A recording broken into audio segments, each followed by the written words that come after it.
New day, new background.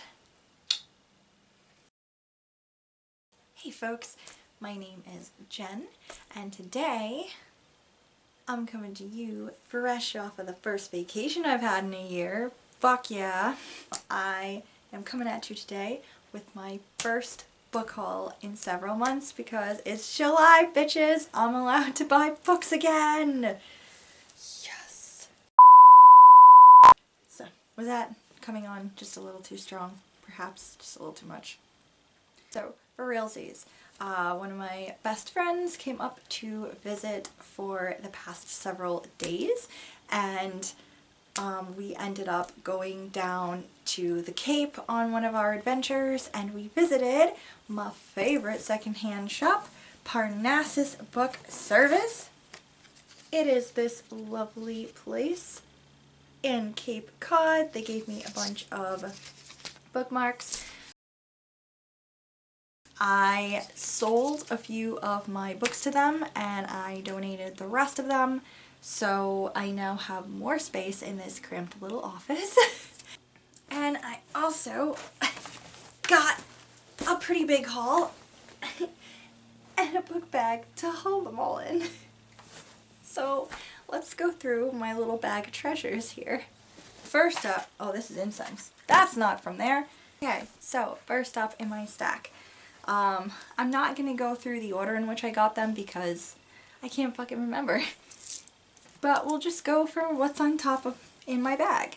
So first up is this collection called In the Teeth of the Evidence and Other Mysteries by Dorothy L. Sayers.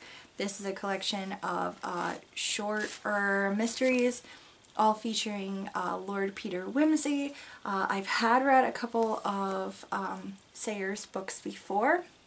So when I found this collection in the mystery section, I was like, hell yeah, I definitely want to get more into the Whimsy mysteries. Very excited. These are all set kind of, let me see. I'm really bad with what time period it's supposed to be. I think it's supposed to be like kind of the 20s, 30s, 40s, I believe, is the range in which this is supposed to be, but correct me if I'm wrong, because it could be. Next up, speaking of older mysteries, I ended up also grabbing The Secret of the Golden Pavilion and The Mystery of the Fire Dragon. These are both early edition Nancy Drew books by Carolyn Keene. So the Golden Pavilion, I don't know what either of these are about either. I just kind of snatched them up because they looked like they could potentially be interesting. This one, she looks like an old lady in this copy on the end papers.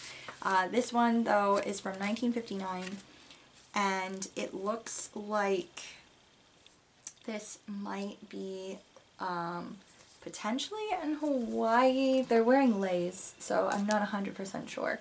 And then this one is, it sounds like it takes place in New York City, or at least it starts in New York City. I'm not 100% sure if it stays in New York City and like Chinatown, because that's kind of like what it looks like it might be, or if maybe it moves to China. I'm not, like I said, I don't really know what these ones are about. This end papers on this look cooler though. These are like little bits of the covers from the other books. And this one is from 1961. So we shall see how these two are. I ended up grabbing the poems of Robert Burns. I've really been wanting to read more of his works because I think I've only ever read really My Love is Like the Red, Red Rose, like that poem of his. I think that's his most well-known. I think most people will have read it. I remember covering it, I think, at some point in college. So I've really been wanting to read more of his works. He was an extremely popular Scottish poet. So yeah, I'm very interested in knowing more, so I'm very glad that I was able to find this really cool copy. Oh my god! Okay, so I keep discovering things about this book. I just flipped it open to just flip it open and found like dried flowers, or like a dried piece of, like, it looks like a dried piece of juniper in here. What? And then when I opened this the other day, because I was just like looking at it, I found like this inscription in here from like the original owner. I mean, obviously this has like library binding on it, but the original person, it says, to Arlene, your heart's in the Highlands, your heart is not here. Will ye may gone home again?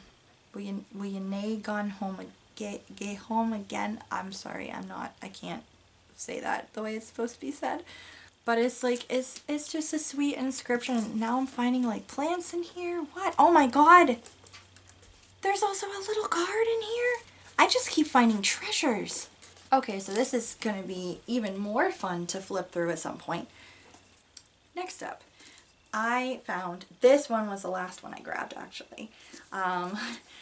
This is Understood Betsy by Dorothy Canfield, or rather Dorothy Canfield Fisher, like, you know, the lady that has the Dorothy Canfield Fisher Award. This is one of her books. I have actually been looking for a copy of this for a while now, so I was pretty excited to actually find this there. This is about a little girl named Elizabeth Ann, or Betsy. She's kind of a sickly kid, and she ends up moving to, I think it's her uncle's farm. I'm not 100% sure, but she ends up, yes, she ends up being moved to her uncle's farm in Vermont, and for her health, and this is about like her adventures there in her new life on the farm in Vermont. And I'm just, yeah, I don't know, I'm just very excited to read this. This little girl moving to the country again. This is my jam lately. I found this really pretty copy of Heidi by Joanna Spiri. I've really been wanting to read Heidi because it's not one of those books that I read as a kid, so I'm really wanting to experience it now, like I did with Secret Garden, Little Princess. There were like 3 or 4 different copies of Heidi at Parnassus, but this is the one I decided on because I really loved the little mountain goats. I thought they were really cute, and I really thought that was pretty, and the artwork on the end papers is just absolutely gorgeous. It's just so pretty, and I like the artwork that's throughout. So okay, Heidi here looks a little creepy, to be honest, but the other drawings in here, like, it's so pretty, and the color, there's like color photos throughout, and I love it. So I really love this copy, and I'm really excited to get to read this at some point soon. Speaking of the country again, I found this over in the Vermont section. It is Successful Calamity by Edmund Fuller. This is A Writer's Follies on a Vermont Farm. This is all about, as it says, the author and his family moving to a farm in Vermont kind of on a whim in the middle of January, and all of the ridiculous shenanigans that kind of go on from there. So I am all about like fish out of water stories sometimes, and I can imagine this is going to be pretty funny. At least I'm hoping that it'll be really funny. This was written in 1966, so I can imagine, like, Vermont is still fairly rural, but it was a hell of a lot more rural back then, so I can imagine exactly some of the shenanigans that were probably involved in travel and dealing with the weather and electricity and stuff. So I think this will be a good time. Then I picked another author that I have never read anything of theirs before either. I grabbed a Charlotte McLeod mystery. It is, or rather, her writing, a Sarah Kelling and Max Bitterstone mystery. This is called The Resurrection Man. The cover intrigued me, first of all. This is the author. She looks delightful. I don't know anything about the series. I've never heard of this author before. I don't really know if she's like a well-known mystery writer, because she, yeah, like I said, she's not one that I have heard mentioned before. So if you all have heard of her before, let me know. If you like her novels, let me know, because I'm kind of going out on a limb with this one because I'm not really sure. But it sounds like it might be pretty interesting. It's set in Boston. Not 100% on what time period it's set on, but it doesn't sound like modern day. It sounds like it might be a little older. This was written in 1992. It sounds like it might be a little bit of an older one, so I'm not entirely sure, but yeah, I don't really know that much about this one either. I'm kind of just throwing myself into the deep here, blind. But it does seem like it deals with like forgeries and some kind of secret society perhaps, and this guy called the Resurrection Man, and it's not like, as far as I know, it doesn't have anything to do with like, you know, necromancy or anything.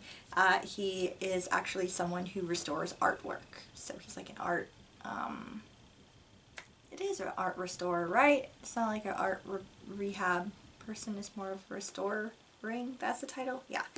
He basically does that, so this sounds like it deals with that, and a secret society, and forgeries and stuff like that, and I'm all about a good heist, so, and a good murder too, so I think this will be fun, or at least I'm really hoping it is. I love the cover because I would love to live in a house that looked like that. It looks awesome and like it would have room for a library. Then I got two chunky boys down the bottom. First of the chunky boys is Theodore Rex by Edmund Morris. This is all about Theodore Roosevelt. I don't really know that much about Theodore Roosevelt. When I think about Theodore Roosevelt, I think of the fact that he had a fuck ton of children and a lot of animals, and that the White House when he was president was overrun with children and animals, and that seems to be how he liked things. I've heard that he was funny.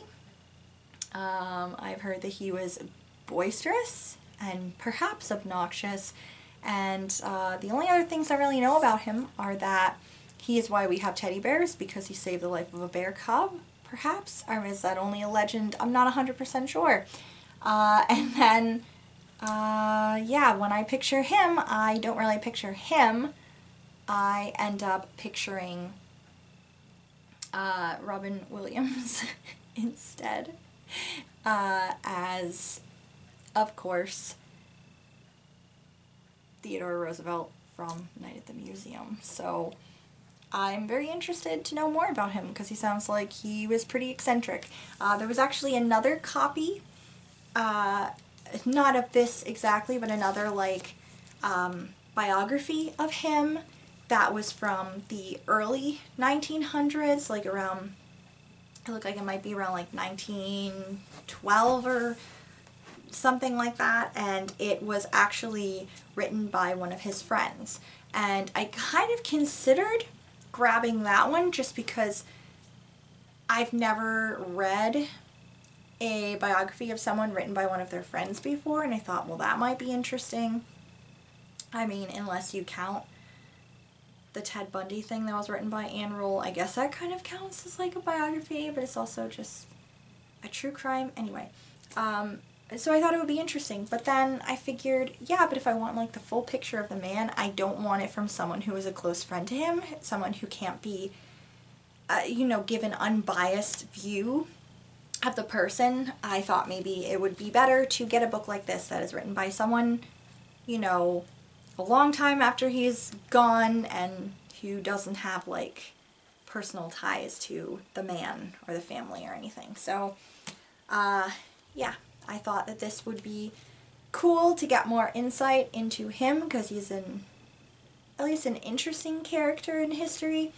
My goal at some point is to try to read like stuff about each president at some point. So I figured he was a decent place to start.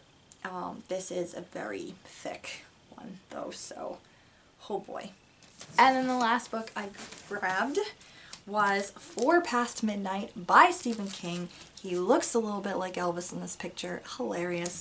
This is a short story collection, or rather it's like 4 books in one. This has the Langoliers, which looks like it takes place about a ill-fated plane ride.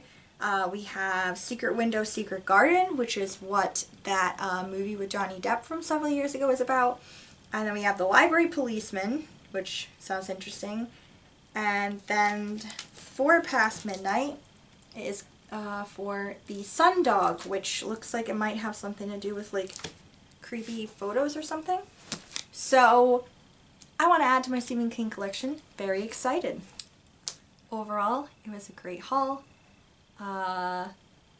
It was a great vacation, and yeah, I have more books to read, guys, even though I had tons to read already. Oh my god. But yeah, that was my haul.